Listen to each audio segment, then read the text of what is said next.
Hey, welcome back to the Have a Third Wave Day podcast. On this episode, we're going to be talking about the coronavirus, its impact on our business as well as the industry as a whole, and also we're going to make our predictions for what this next couple months are going to look like for coffee industry and also just our community as a whole. So grab a cup of coffee and sit down and let's chat.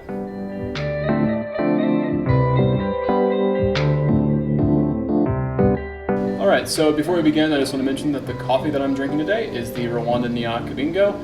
It is a great Rwandan coffee, good acidity, tea-like body, notes of hibiscus, pear, and raisin. Highly recommend you check it out, especially if you're fans of African coffees. You can use code FREESHIP at checkout, or if you're local, do local delivery, and then we roast Monday, Wednesdays, and Fridays. And if you're local, we bring it to you the same day if you for any order placed before 12 p.m. on that roast day. So yeah, check out this coffee. Highly recommend it. All right, so let's dive in. Hey guys, so today we're gonna be talking about the coronavirus, and I know you're already being bombarded with things with the coronavirus. That's probably like all you hear every single day. So this is gonna be a little bit more personal. We're just gonna be open and honest with you guys what it's like right now for us as a business, for me as a business owner, and also just give me an insight to what it's like to own a coffee shop during a pandemic like this. So yeah, let's just dive into that really quick. So we've closed our cafe. You probably know that. And if you follow us on social media, then you've obviously seen that. So that's obviously drastically cut our sales. And then also our wholesale accounts are all gone because we sell mainly to churches and small businesses and coffee shops. So all of those are gone. So our roasting has dropped 80%. So now, obviously, like our online sales have been great. It increased a ton, and we're incredibly appreciative of that. I cannot stress that enough. It's still not going to replace the amount of sales that we obviously had. It'd be impossible for that to happen. But we have a ton of green coffee, and we bought more than we have ever bought before, and then this all happened. So now we have a lot of unroasted coffee. That's what green coffee is, unroasted coffee for those that don't know.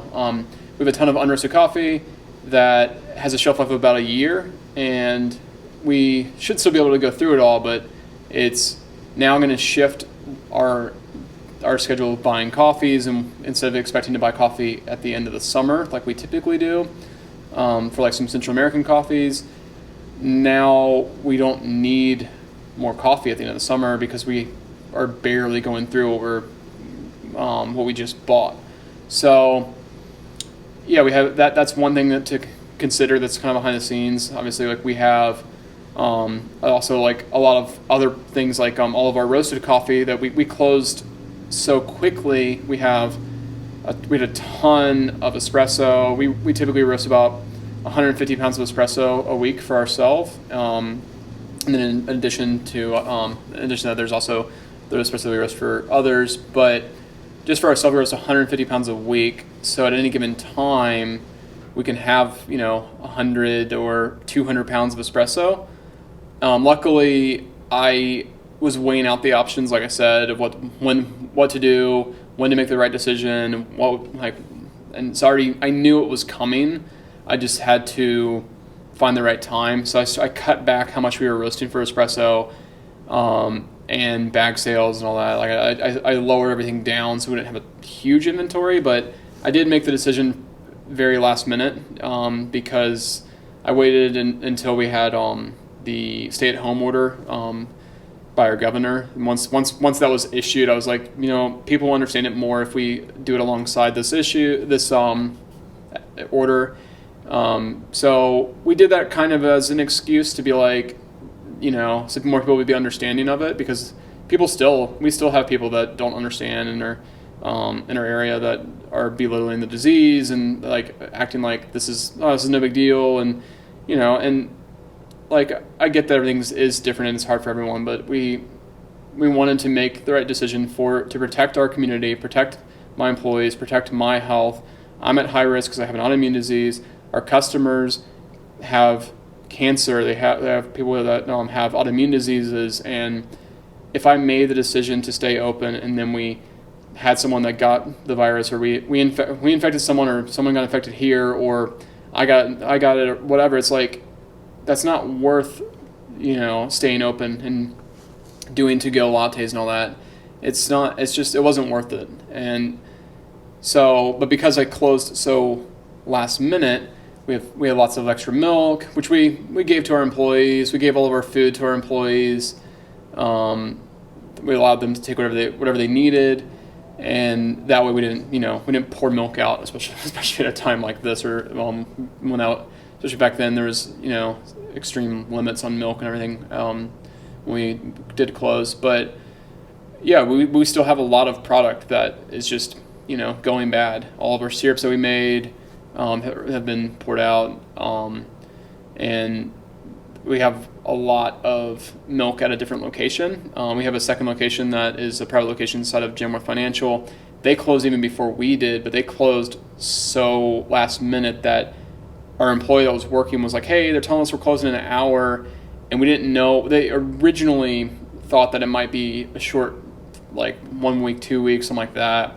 They had an employee who had a really bad cold, but then once they got tested and found out that it wasn't coronavirus, they still decided it was the best decision to stay closed as a company, which makes sense, especially as a large corporation. But because of their security protocol and stuff, we can't get into Genworth.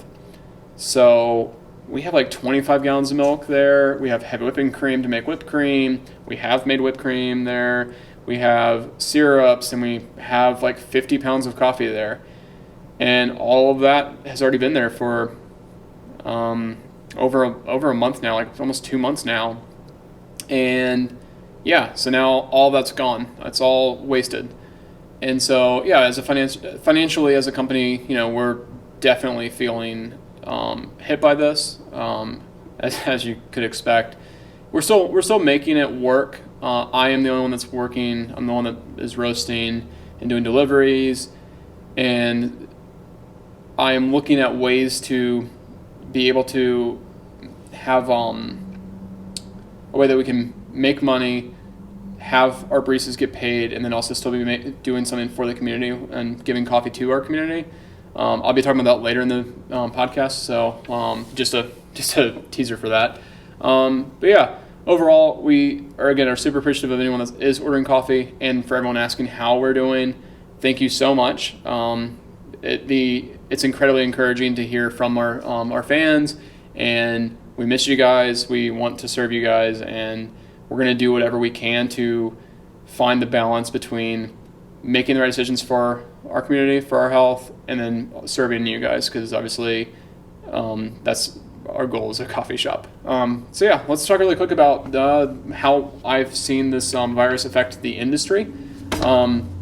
So overall, it's affecting obviously coffee shops and roasters, but it's also impacting importers and also coffee farmers. So far, none of our importers, that we have not heard that any of our producers or coffee farmers have gotten it yet, which is great. There's been a lot of fear in these smaller countries that they will not be able to fight off coronavirus, because obviously even in the US or in bigger countries, they have trouble fighting it off. So in really small countries where access to healthcare is already so limited, there's a lot of fear. And we've heard that from different importers that's kind of one of the biggest things right now.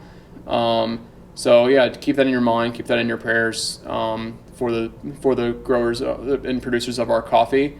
And so we've heard that, and then also from an importer side, there's some importers who are buying a lot of coffee, like an excess amount of coffee at a time where people are not roasting because of fear. And there's that side of the coin where they're worried that ports will close, they won't be able to have access to coffee, and then in a couple months when this blows over, then all the roasters are going to want to buy coffee again, and then everyone's not going to have coffee.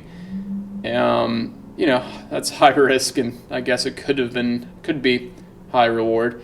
But then there's a lot of the importers that we're working with aren't doing that, and I think that's wise. A lot of them are just trying to keep the contracts and be honest with their farmers, buy the coffee that they have already promised to buy, which is obviously great.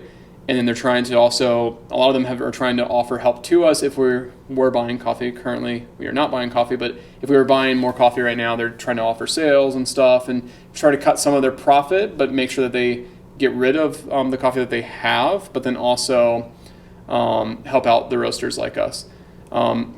Stephen, the owner of Mercanta Coffee Importers, said that he has seen across the board 50 to 70% drop off in his roasters volume, which is we've actually lost more than that. We've lost 80% of our roasted volume. So yeah, that's going to have huge impact on coffee for the next year, maybe years to come.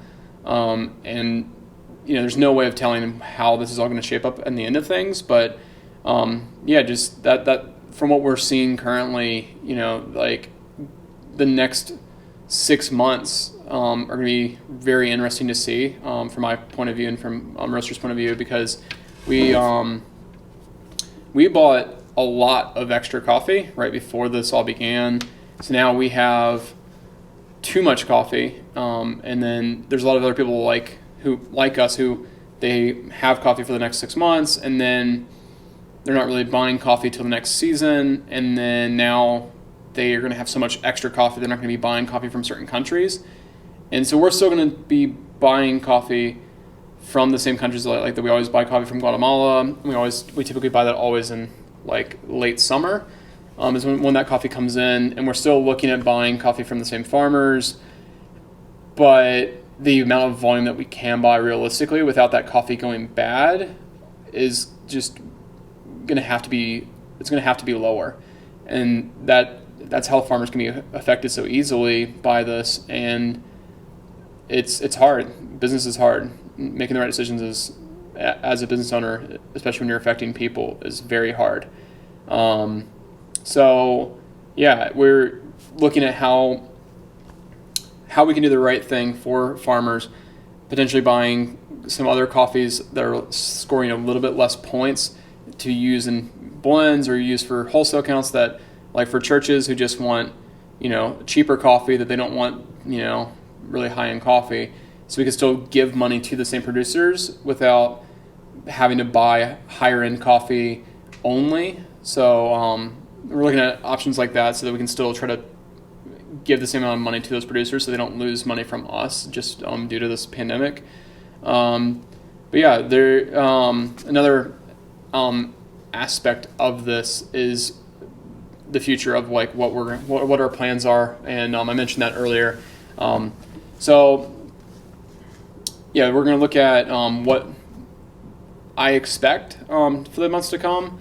As of right now, obviously things are very day to day, but basically I'm hoping that everyone does stay home. That's obviously why we close. We close so that people don't have another stop, another place to go, and we want people to stay home for the virus to slowly burn out, and not for not to be any huge spikes in our area. We're overwhelmed our health departments and with the amount of beds in the ICU and the respirators we have, because then there'd be way more deaths, and obviously that's we want to avoid that. That does mean if it's a slower burn, that there'd be a longer period of time where businesses like ours will be closed, but we're okay with that if it means that we are protecting our community. And I will do, again, even if it's a hard decision, I will promise to make the decisions that I feel are best for, again, my family, myself, my baristas, and our community. So for right now, our goal is to switch how we're looking at being a coffee business during this time period. So we're looking at doing, you might have seen a lot of other roasters doing this. We're looking at doing like mega size lattes, like half-gallon or gallon-size lattes, using like cold brew concentrate and then milk and then syrups and stuff like that. So we do like an oat milk latte, or we could do vanilla or lavender honey or anything like that. Or obviously we could do mochas, and then you just put in your fridge, you have a week's worth of lattes. And we're looking at delivery options and how we can do free delivery and figuring out all the logistics of that. But realistically, we're still trying to source those jugs, because every coffee shop and like places like us are trying to get them. So there's been, not enough demand, which is not surprising during this time. But that's one thing we're trying to find, because that would give hours to our baristas. We'd still be able to make coffee for our fans. And yeah, that's a win-win situation. And it's contactless because we can wear gloves the entire time, drop it off at someone's door, ring the doorbell, throw the glove away, and then there's no spread of germs. So yeah, that's one thing that I'm looking at doing and I'm really excited about. And then another thing is as we are going forward in the timeline of this virus, I am looking at balancing when it is the right time and to slowly introduce cafe service. The plan of action right now is for us to, at first, do mobile pickup only. So mobile orders or call-in orders, but we are going to minimize our contact with anyone, and we're not going to allow any customers at the very beginning of this, once we first open back up, not going to allow any customers inside the shop at all. It'll just be just be pickup only. So that way we can be as controlled as we possibly can. And but this is still going to be something that we're looking at months from now, potentially. But that would be the first step. Then we'll do pickup only. And then eventually, once we have a good understanding of this is, it's been eradicated in our area, and we have a couple of weeks where we feel like it's safe to do so, we'll then open with limited seating and then fully open. The reason why I'm being so careful is I feel like there's two things that could happen. One, everyone could see the effects of this virus, what it's doing in different countries, in different parts of our country, and see the toll that it's taking and realize I need to stay home and I need to be safe. And then once they come out of this, still be proactive with washing their hands and not going to crowded places. And they'll maybe come in and get a latte, take it out. And once everything's fully open, they might sit down. But I feel like hopefully a lot of people are going to be doing mainly coffee at home or to-go orders. Obviously, we're a coffee shop. We love having people in our shop. That's, the reason we have a coffee shop, is to serve coffee and be able to engage with people and serve people. So we want that. But if everyone does it on the opposite side, there's potential for everyone to be like, I've been home, I need to get out. My wife is very much like that. She's doing social distance walks with other moms and stuff like that, and trying to stay safe, but also get out of the house in some way and and be with people. I'm kind of the opposite. I'm okay with working at home and just diving into work and doing whatever I have to, and I don't get energy from social interaction. So for me, I could easily I'm okay with it slowly, us finding it in a slow way, so that again, we don't overwhelm our hospitals, but also hopefully if everyone does come out all at one time and we have huge crowds of people in coffee shops and restaurants and gyms, and once everything's open, if that all happens, there's obviously the potential for huge spikes of the virus again.